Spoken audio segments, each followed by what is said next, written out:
Boa noite, irmãos. Graça e paz em nome do Senhor Jesus. Amém? Estamos sob a inspiração dos nossos 102 anos como Igreja Presbiteriana Independente. Mas também eu queria dar continuidade naquilo que nós já iniciamos no último domingo, quando estivemos meditando no texto de Malaquias, o profeta. Isso é uma mensagem dura, isso é uma mensagem inquietante, que traz um certo desconforto quando, num primeiro momento, nós nos deparamos com ela, mas é uma mensagem muito atual para a realidade da igreja. Por quê? O profeta Malaquias é um profeta que está falando num tempo em que a igreja que era, ou melhor, o Israel que havia experimentado grandes feitos de Deus, ou seja, a libertação da Babilônia, a reconstrução do templo, a reconstrução dos muros de Jerusalém, o retorno do povo para dentro da terra, um novo tempo de vida. Agora esse povo estava começando a arrefecer na sua fé. Não sei se por causa da prosperidade, não sei se por causa da proximidade do envolvimento e das influências que havia recebido na Babilônia. O certo é que de repente nesse período, quando se levanta o profeta Malaquias, o povo está vivendo o culto a Deus como uma mera religiosidade. Isso a gente pode constatar quando lê o texto do profeta. Hoje, nós somos uma parcela significativa do povo religioso, do povo cristão, assim chamado no nosso país. 20% ou mais da população se diz cristã. Nunca se viu tantas portas de culto abertas nas cidades. Nome de igreja, então, são os mais variados, dos mais interessantes aos mais inusitados. A presença dos evangélicos não se traduz em influência benéfica do evangelho no meio da sociedade. O texto que nós vamos ler nesta noite, ele fala dos sacerdotes. O que ele tem a ver conosco?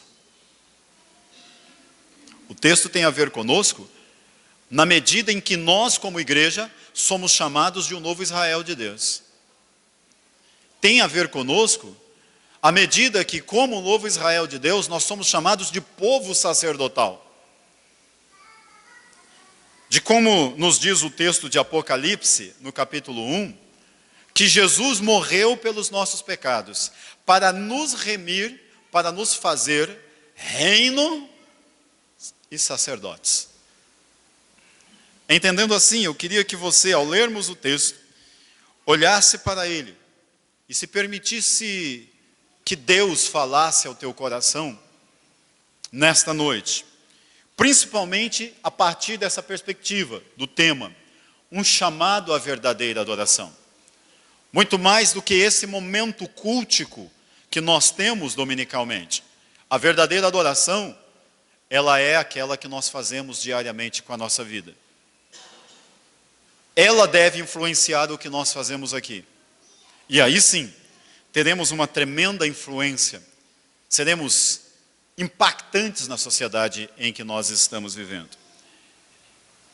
Eu, como pastor, particularmente, gosto de ver um número significativo. No culto de domingo passado, nós tínhamos 130 pessoas. Hoje, talvez até um pouco mais. Não por causa de mim, mas por causa da comunhão, do sermos igreja. Mas Deus se alegra da influência de cada um de nós no meio da sociedade para a qual nós fomos chamados para sermos sal e luz. O que o texto tem para dizer para nós nesse sentido hoje? Abra sua Bíblia e vamos ler Malaquias capítulo 1, do versículo 6 ao versículo 14. E diz assim o texto da palavra do Senhor: O filho honra o pai, e o servo ao seu senhor. Se eu sou o pai, onde está a minha honra? E se eu sou o Senhor, onde está o respeito para comigo? Diz o Senhor dos Exércitos a vós outros, ó sacerdotes, que desprezais o meu nome. Vós dizeis: em que desprezamos nós o teu nome? Ofereceis sobre o meu altar pão imundo, e ainda perguntais: em que te havemos profanado? Nisto que pensais, a mesa do Senhor é desprezível. Quando trazeis o animal cego para o sacrifício, para o sacrificardes, não é isto mal? E quando trazeis o coxo ou o enfermo, não é isto mal? Ora, apresenta-o ao teu governador. Acaso terá ele agrado de ti e te será favorável? Diz o Senhor dos Exércitos. Agora, pois, suplicai o favor de Deus, que nos conceda a sua graça. Mas com tais ofertas das vossas mãos, aceitará ele a vossa pessoa? Diz o Senhor dos Exércitos. Tomara houvesse entre vós quem feche as portas, para que não acendesseis debalde o fogo do meu altar. Eu não tenho prazer em vós, diz o Senhor dos Exércitos, nem aceitarei da vossa mão a vossa oferta.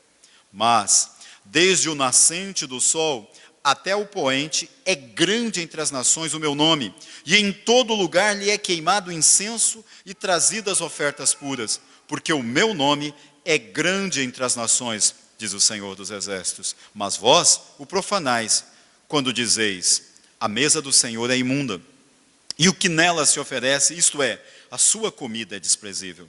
E dizeis ainda: que canseira! E me desprezais, diz o Senhor dos Exércitos. Vós ofereceis o dilacerado, e o coxo, e o enfermo, assim fazeis a oferta. Aceitaria eu isso da vossa mão? Diz o Senhor. Pois maldito seja o enganador, que tendo um animal sadio no seu rebanho, promete e oferece ao Senhor um defeituoso, porque eu sou grande rei, diz o Senhor dos Exércitos. O meu nome é terrível entre as nações. Vamos orar mais uma vez. Senhor, esta é a tua palavra. Dá que ela agora seja viva aos nossos ouvidos. Abre o nosso entendimento, Senhor. Que o teu Espírito nos dê iluminação. E que tudo aqui, o que compartilharmos uns com os outros, possa ser edificante para nós. Corrija a nossa caminhada enquanto povo. Motive-nos a viver para a glória do teu nome. E seja, Senhor, orientador no cumprimento da missão para o qual o Senhor nos tem chamado. Se conosco nesta noite, fala diretamente ao nosso coração. Nós te pedimos em nome de Jesus. Amém. Irmãos e irmãs, se nós olharmos para esse texto, como eu disse no início, ele fala especificamente aos sacerdotes. Mas eu quero que nós nos vejamos, ao ler o texto, ao meditar nele, como povo sacerdotal. Então, diz respeito a nós. Não quero que nós liguemos esse texto tão somente aos pastores, afinal de contas, ao pastor, ou aos presbíteros, que ontem foi o dia do presbítero, né? Ou a um missionário, a alguém que está à frente, o ministro de música da igreja. Nós fomos chamados para oferecermos sacrifícios agradáveis a Deus. E o autor de Hebreus diz que isso é o fruto dos nossos lábios, é o testemunho de que confessamos de que Cristo é o Senhor das nossas vidas. Nós fomos chamados para sermos não somente os que ofertam desta maneira, mas fomos chamados a sermos a própria oferta. Paulo diz: rogo-vos, pois, irmãos, que apresenteis os vossos corpos como sacrifício vivo, santo e agradável diante de Deus. Então essa palavra é para nós. É um desafio, ela tem um ensino profundo para as nossas vidas. Que nós possamos acreditar nisso e que nós possamos ser orientados por Deus a partir desta verdade nesta noite. O profeta, usado por Deus, ele apresenta Deus para nós como o Senhor dos Exércitos. Yahvé, o Senhor dos Exércitos. Aquele que está acima, que tem autoridade, que batalha, que governa, que vence todas as batalhas. Javé Shabaoth, como se diz no original. É esse o Deus Todo-Poderoso. Se nós olharmos no texto do livro de Malaquias, essa expressão vai aparecer mais ou menos 24 vezes. Não é um termo qualquer. Para Malaquias, esta visão, esta compreensão de quem é Deus é muito importante. Ele, na verdade, é quem guerreou em favor de Israel em todas as suas batalhas. Quem tirou Israel do Egito, quem conduziu Israel pelo deserto, quem deu entrada a Israel na terra prometida, quem libertou Israel da mão do imperador babilônio, quem mantém o povo como povo. Não é ele também quem nos liberta da escravidão do império das trevas? Não é ele quem nos tira das garras de Satanás, quem quebra as algemas, quem nos dá liberdade? Não é ele quem nos carrega em triunfo? Esta é a visão de Deus. Mas, para o povo, ele se apresenta como pai. Olhe comigo para o versículo 6. O filho honra o pai, o servo ao seu senhor. A paternidade de Deus é um tema muito especial na Bíblia. Se nós não olharmos esse texto a partir desta perspectiva, nós poderemos perder a essência do que Deus quer nos dizer. Ele é o Criador de todas as coisas. Como o próprio profeta vai repetir, ele é a autoridade, o Senhor dos exércitos, quem está acima de todos os conselheiros de guerra. Aquele que quebra o arco, que despedaça a lança, que queima os carros no fogo. Ele é a autoridade. Mas para Israel ele é pai. Pai porque resolveu escolher para si, tomar para si, eleger para si, separar para si da descendência de Abraão um povo que lhe fosse seu, exclusivo, zeloso. Ele próprio ensinou o princípio como se trata pais. Nos mandamentos, o quarto mandamento é: honra teu pai. O texto nos apresenta o Senhor como Senhor, a Deus como Senhor, aquele que tem a autoridade de vida e morte, aquele que determina o curso da vida dos seus servos, aquele que lhe dá a provisão, aquele inclusive que lhe finaliza a vida se necessário. Senhor de autoridade. Como pai merece honra, como Senhor merece temor, respeito por quem ele é e o poder que ele detém nas mãos. Senhor dos exércitos, pai, o que tem autoridade sobre a vida. Será que Israel o vê assim? A palavra que vem a partir de agora, irmãos, é uma palavra baseada de que desse povo que conhece a Deus como o Senhor dos exércitos, como aquele que os acolheu como filhos, que lhes deu a sua herança, aqueles por quem ele zela, aqueles que têm autoridade sobre as suas vidas, de fazer o que lhe for necessário, não está sendo honrado assim. Pelo contrário, está sendo desprezado. Ou melhor, o povo está tratando com indiferença. E aí, o Senhor então repreende o seu povo.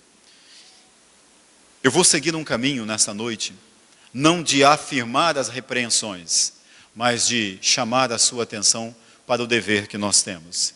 E em primeiro lugar, eu queria chamar a sua atenção para a vida com Deus é mais importante, é a coisa mais importante para todos nós. Se nós olharmos para os versículos 7 em diante, 6 e 7, o profeta diz assim: o filho honra o pai e o servo ao seu senhor. Se eu sou o pai, onde está a minha honra? Se eu sou o Senhor, onde está o respeito para comigo? Diz o Senhor dos exércitos. a vós outros, ó sacerdotes, que desprezais o meu nome. Vós dizeis, em que te desprezamos? Ofereceis sobre o meu altar pão imundo, e ainda perguntais, em que te havemos profanado? Nisto que pensais, a mesa do Senhor é desprezível. Se nós olhamos para esse texto, o povo estava fazendo um culto ritualístico com toda a perfeição. O altar estava lá, o fogo estava aceso. Imagino eu que os cantores do templo estavam postados para entoar essa canção. Creio que a Torá era aberta e lida. Só que os sacrifícios não eram conforme havia determinado o Senhor. Só que a prática do culto era ritualística. Então, não importava o que se fizesse, desde que se fizesse. O Senhor, através do profeta, está questionando essa prática. Porque para os sacerdotes, cumprir os ritos fazia com que eles se tornassem agradáveis diante de Deus. Fazer a obra era o mais importante. Só que aos olhos do Senhor, não. Aos olhos do Senhor, sempre andar com Deus foi o mais importante. O chamado de Deus para Abraão foi para andar na sua presença. O trato de Deus com Moisés foi para estar diante dele. Depois que Deus se revelou a Moisés, é que ele mandou Moisés a fazer alguma coisa. Para Isaías, da mesma forma. E assim sucessivamente tem sido no decorrer dos anos. Mas quantas vezes, irmãos, como esses homens, nós entendemos que nós temos que fazer algo para Deus. Não importando se a nossa vida não agrada a Deus. Hoje, nós vivemos num momento muito interessante na nossa sociedade. Todos nós temos muitas atividades. E muitas vezes o tempo nosso é escasso. É um bem muito precioso. Mas o mais difícil para nós tem sido coordenar o estilo de vida que nós dizemos e professamos ter, crendo no Senhor Jesus, e as atividades, e os compromissos, e os relacionamentos que nós temos no nosso dia a dia. Temos que tomar muito cuidado em fazer a obra de Deus, mas não andar com Deus. Quando nós fazemos isso, andar com Deus significa ter estado na presença dEle. Andar com Deus significa ter ouvido o que Ele espera de nós, o que Ele planejou para nós, o que Ele estabeleceu para nós.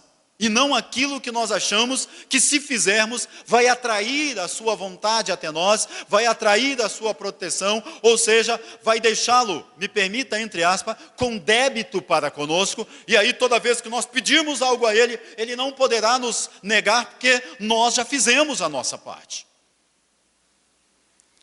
Hoje, algumas pessoas na nossa sociedade estão dizendo, ser crente como fulano, ser crente como cicrano, eu não vou ser. Exatamente por quê? Porque as pessoas vêm à igreja, oram, leem a Bíblia, cantam, alguns exercem funções, lideram, pregam no púlpito, vestem os ternos pastorais, assumem posições de autoridade, mas no seu viver diário, negam aquilo que religiosa e ritualisticamente professam. Devemos ter muito cuidado. O que Deus mais se agrada é que nós façamos a sua vontade. O desvio da teologia geralmente desemboca no desvio moral. O liberalismo, o sincretismo e a ortodoxia desembocam num relacionamento relaxado.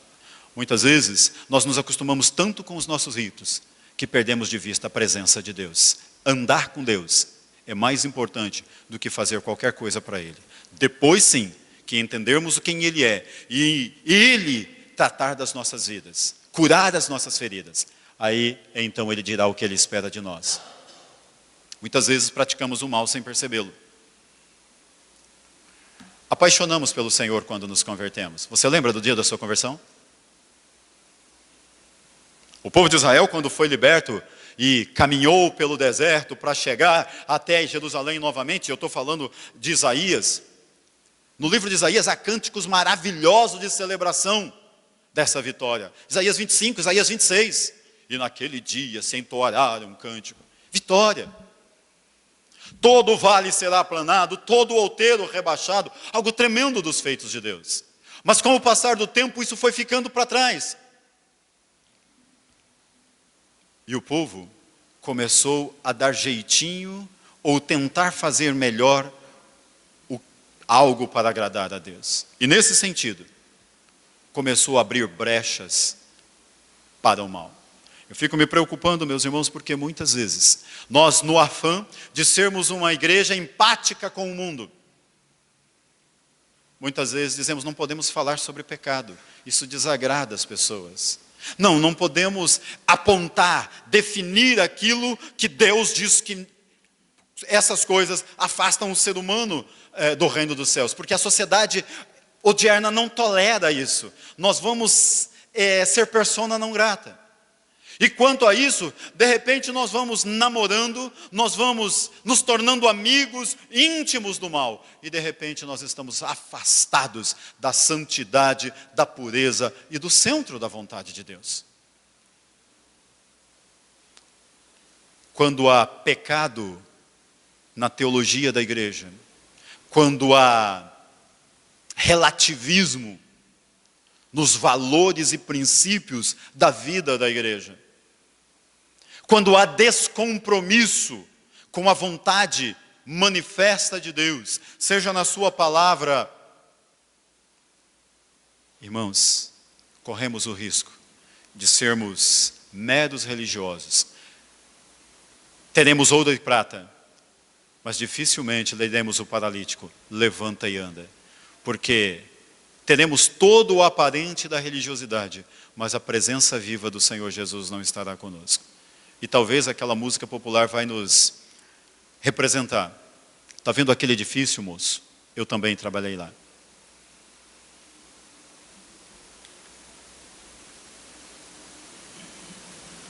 Mas o mais triste é não aceitar a correção de Deus. Nesses versículos que nós lemos até aqui, irmãos, o profeta está fazendo um diálogo com o povo. Deus, usando o profeta, está fazendo um diálogo com o povo. E nesse diálogo, o que é mais interessante é que Deus está apontando para o povo onde está o equívoco da sua prática.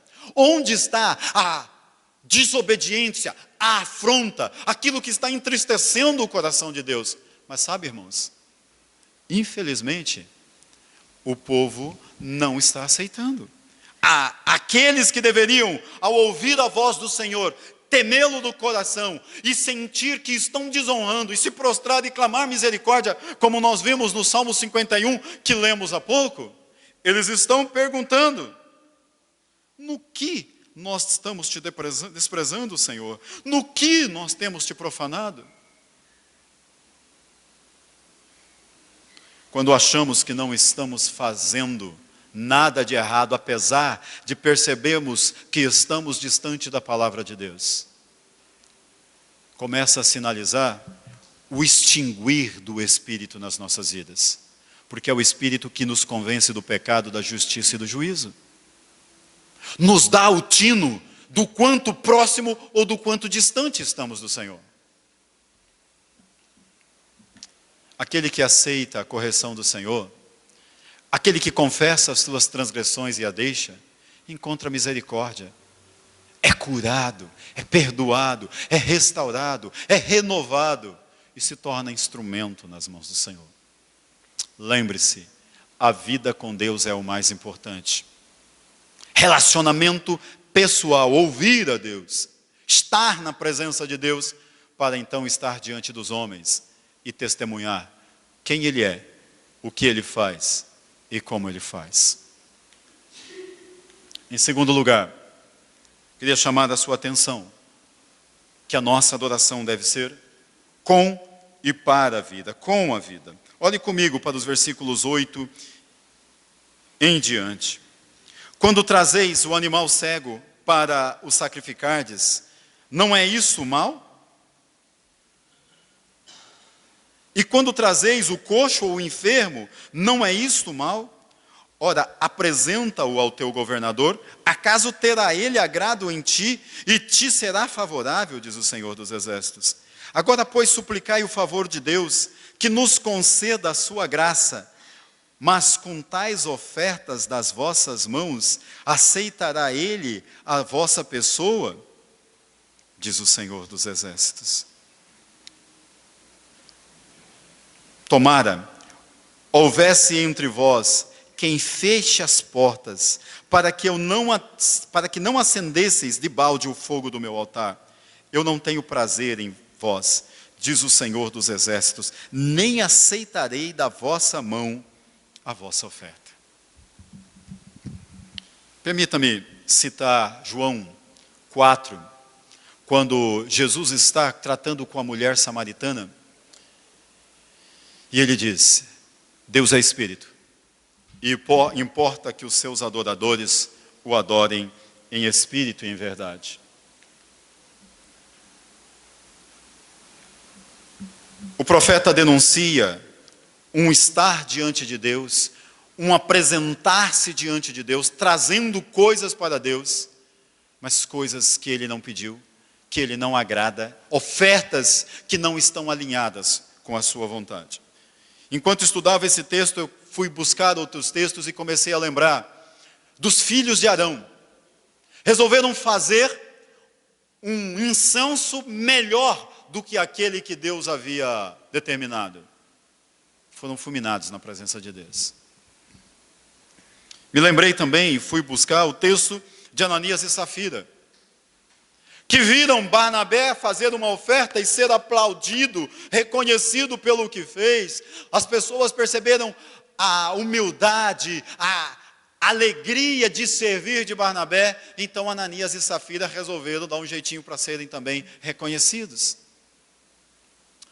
Duas ofertas, a de Hofni e Finéias, a de Ananias e Safira. O que é que tem de próximo e semelhante a essas duas ofertas? São homens querendo escolher a maneira como adorar a Deus.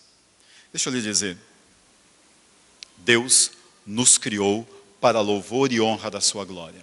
E desde a criação Ele estabeleceu a maneira que lhe agrada, que lhe apraz ser servido e ser adorado. Na palavra dele, Ele tem nos demonstrado isso. Para Israel, então, muito mais. Mas nesse texto nós percebemos que o povo, por terem desprezado a repreensão do Senhor, por terem se tornados indiferentes, chegavam agora fazendo qualquer coisa. É para o Senhor? Tudo bem. O melhor é para nós. Uma das coisas que o povo tinha naquela época era o prazer de desfrutar das bênçãos do Senhor na hora do culto. Como é que acontecia? A não ser o holocausto, onde a oferta era toda queimada, os demais ofertas de animais, as gorduras, segundo a compreensão daquela época, eram as principais partes, e esta então era oferecida no altar e queimada. As demais eram repartidas para que tanto os sacerdotes quanto o povo desfrutassem, estavam partilhando da mesa do Senhor. Me permita, como nós vamos fazer agora, ao comermos do pão e do cálice, nos alimentando daquilo que é a oferta, daquilo que é o primordial ao Senhor. Só que o que aconteceu é que com o passar do tempo, isso já não era mais aprazível, estava se tornando enfadonho, e o povo, então, começou a levar animais coxos, cegos. Sabe por quê? Porque o seu estilo de vida já não era o estilo de um filho que quer honrar o pai, de um servo que quer servir com primazia o seu senhor. Então tanto faz quanto fez. Permita-me, irmãos, comparar com a nossa caminhada enquanto igreja. Quantas vezes chegar atrasado no culto ou na escola bíblica não é um sinal disso?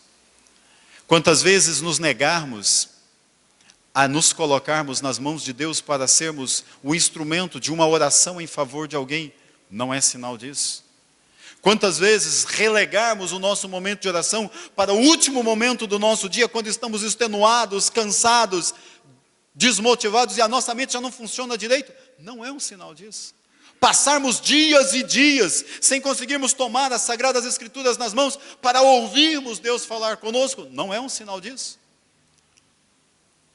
Fazermos as coisas afobadamente, e eu não estou falando para vocês, eu estou falando a partir de mim. O Senhor espera que tudo o que nós fizermos para Ele seja o resultado de um estilo de vida que está implicado num relacionamento de pai e filho, de servos e Senhor, onde o melhor que fizermos tem que ser para Deus. O Senhor Jesus chegou a contar uma parábola onde Ele dizia que depois de nós fazermos tudo, devemos dizer, não fiz mais do que cumprir a minha obrigação.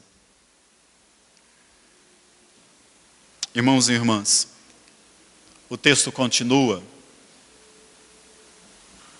e o profeta então nos desafia. E lembrando o texto de João, precisamos adorar o Senhor em espírito e em verdade.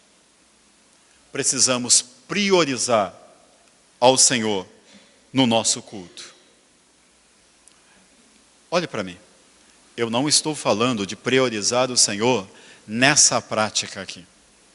Porque muitas vezes quando nós falamos em culto, nós estamos sempre com a nossa mente, nosso modelo mental é o domingo das 18 às 20 horas. Não é isso. Desde o nascer do sol até o ocaso, louvado seja o nome do Senhor. Desde o pôr do sol até o levantar, louvado seja o nome do Senhor. Quer vivamos, quer morramos, somos do Senhor. Quer comamos ou façamos qualquer outra coisa, para o Senhor nós devemos fazer. Estilo de vida. Em terceiro lugar, precisamos aprender a honrar o Senhor. E eu queria chamar a tua atenção para os versículos 10 em diante. Tomar é o verso, ou melhor dizendo, 11. Mas desde o nascente do sol até o poente, é grande entre as nações o meu nome. Em todo lugar lhe é queimado incenso e trazidas ofertas puras, porque o meu nome é grande entre as nações, diz o Senhor dos Exércitos. Mas vós o profanais quando dizeis, a mesa do Senhor é imunda, e o que nela se oferece, isto é, a sua comida é desprezível. E ainda dizeis, que canseira, e me desprezais, diz o Senhor dos Exércitos. Vós ofereceis o dilacerado, o coxo, o enfermo, assim fazeis a vossa oferta. Aceitaria eu isso da vossa mão, diz o Senhor. Pois maldito seja o enganador, que tendo um animal sadio no seu rebanho, promete e oferece ao Senhor um defeituoso. Porque eu sou o grande rei, diz o Senhor dos Exércitos, o meu nome é temível entre as nações. O profeta faz um paralelo. Se você pegar algo manco, cego, e levar ao governador, tentando buscar o favor dele, será que ele vai abrir pelo menos a porta para te atender? Ou colocar o seu nome na sua agenda? Está perguntando para o povo. Vocês acham que ao trazer qualquer coisa, de qualquer jeito, para o meu altar, vão conseguir que eu os atenda? O que isso tem a ver conosco? Tem a ver conosco que nós precisamos entender que dia após dia, eu e você como Israel, vivemos na dependência do favor de Deus. Não é Ele o sustentador de todas as coisas? Não é Ele quem providencia o sol, o vento, a chuva, e para os que creem em Cristo Jesus, a graça salvadora? O apóstolo Paulo escrevendo aos romanos, ou melhor dizendo, o apóstolo Paulo falando aos cidadãos atenienses, ele afirma que ele é o sustentador de todas as coisas, ele que providencia o alimento para todos. Dele, por ele, para ele são todas as coisas. Irmãos e irmãs, vivemos do favor de Deus. Agora, no caso de Israel, eles achavam que o que eles faziam atraíam o favor de Deus. E Deus diz, pelo contrário, isso me dá asco. No livro do profeta Miqueias, no livro do profeta Amós, no livro do profeta Jeremias, nós encontramos Deus usando estes homens dele dizendo, ou me honrem com primazia, ou não encontrarão o meu favor em momento algum. Irmãos, o melhor, as primícias da nossa vida devem ser dadas ao Senhor. Se queremos buscar o favor do Senhor, se queremos ver as bênçãos do Senhor correndo como rios de águas em nossas vidas, devemos buscar em primeiro lugar a honra, a glória e a exaltação do nome dEle. Precisamos aprender a ter prazer em estar diante do Senhor. Se nós olharmos agora, rapidamente, para o versículo 12. O versículo 12 diz assim, mas vós o profanais, quando dizeis, a mesa do Senhor é impura, é imunda, e o que nela se oferece, isto é, comida, a comida é desprezível. E ainda dizeis, que canseira. Numa outra versão, que enfado. O povo não estava achando enfadonho passar 1 ou 2 horas no culto. Estava achando enfadonho ter que repetir um tempo de ir e se reunir para o culto. Com que propósito nós nos reunimos aqui? Para contar as novidades da semana? Poderíamos fazer num churrasco, ou numa pizzada, ou em outro momento. Nos reunimos aqui para confabularmos planos para a sociedade ludovicense que está em crise? Até pode ser, porque sabemos o que Deus pode fazer por elas. Mas mais do que nunca nos reunimos aqui, ou nos reunimos em família, quando nos reunimos para o culto, para termos comunhão com Deus. O culto de Israel era o momento onde havia um ajuntamento solene. A assembleia do povo de Deus vinha e reconhecia que o Deus de Abraão, de Isaac e de Jacó os tirou do Egito, os transportou para uma terra que mana leite e mel, e esse Deus estava presente na vida deles, regia a vida deles e os sustentava. Não é assim conosco também? Quando vimos para esta casa, ou como curvamos os nossos olhos onde estamos para falar com Deus, é para ter plena comunhão com Ele? Será que quando fazemos isso temos prazer no Senhor? Pense comigo, quando você tem prazer de estar com uma pessoa, como é que acontece? Quando vocês se encontram? Quando você se prepara para encontrar essa pessoa? Não é a melhor roupa? Não é uma expectativa de ter um tempo especial? E se o celular começar a tocar, o que você faz? Você não pede 1 minuto para desligá-lo? Se alguém começa a incomodar, se você está num lugar onde você pode, olha, eu preciso ter essa conversa com fulano.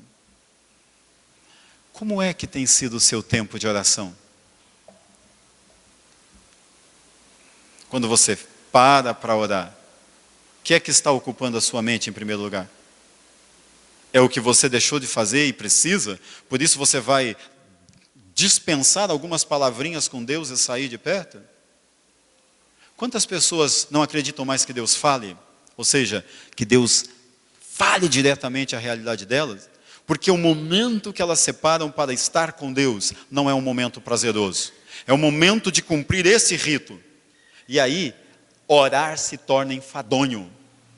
Ler a Bíblia virou ler histórias antigas, tão distante, que não lhes fazem sentido. Geilde é um bom professor da escola dominical e quando expõe, então dá sentido. O pastor Samuel fez teologia, Sérgio, Paul. Mas não faz mais sentido para mim. Há uma previsão na nossa Constituição, melhor dizendo, no nosso regimento, Código Disciplinar, que uma pessoa, ainda que moralmente inculpável, possa não conservar a fé. E essa pessoa pode, inclusive, ser destituída do hall de membros da igreja. Por que essa previsão? Deixa eu lhe dizer uma coisa. Muitas vezes, nós fazemos tudo bonitinho dentro da igreja. Mas o nosso coração não é mais de Deus. Não serve, não honra, não ministra ao Senhor. Precisamos reaprender ou reafirmar a glória e a majestade de Deus. Reconhecer a majestade de Deus. O lugar que Ele tem, não na nossa vida. Porque se eu passar, vamos pensar que eu negue o Senhor, Ele continua sendo Deus. Que a nossa igreja, enquanto igreja, decida negar que Ele é o Senhor absoluto sobre todas as coisas, Ele continua sendo Deus. Que a nossa presidenta lance, através do Congresso, um decreto que Deus não existe e não é real, Ele continue sendo Deus. Que qualquer dos grandes cientistas do momento escreva um grande livro provando que Deus não é real, que as coisas aconteceram realmente, como a teoria do Big Bang. Ele continua sendo Deus. Passa o céu e a terra, mas a palavra do Senhor não passa. Agora, faz toda a diferença, meu irmão e minha irmã, se eu reconheço que o nome do Senhor é grande em toda a terra. Porque aí, eu vou viver sob a base que diz o salmista: aquele que habita no esconderijo do Altíssimo, a sombra do Onipotente descansará. Deus é nosso refúgio e fortaleza, socorro bem presente na tribulação.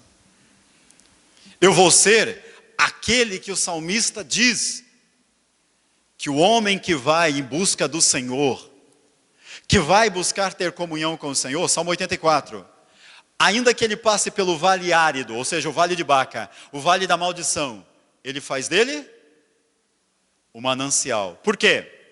Porque a presença de Deus está com ele. Não sei quando nós vamos estudar o último capítulo de Malaquias. E a Bíblia diz, o texto de Malaquias diz, que o Jeová Shabaoth, o Senhor dos exércitos, o Deus que é Pai, o Deus que é Senhor e governa, Ele vai reconciliar o coração dos pais aos filhos e dos filhos aos pais. Como é que isso será possível no meio do povo dele? Se o povo dele não crê quem ele é, não honra ele como ele merece ser honrado, não o reconhece como aquele que é o grande Deus, o grande Rei, aquele que governa sobre todas as coisas, que fala e a sua palavra não volta atrás, que chama à existência o que não existe, e que é o Todo-Poderoso, e que governa sobre as nossas vidas.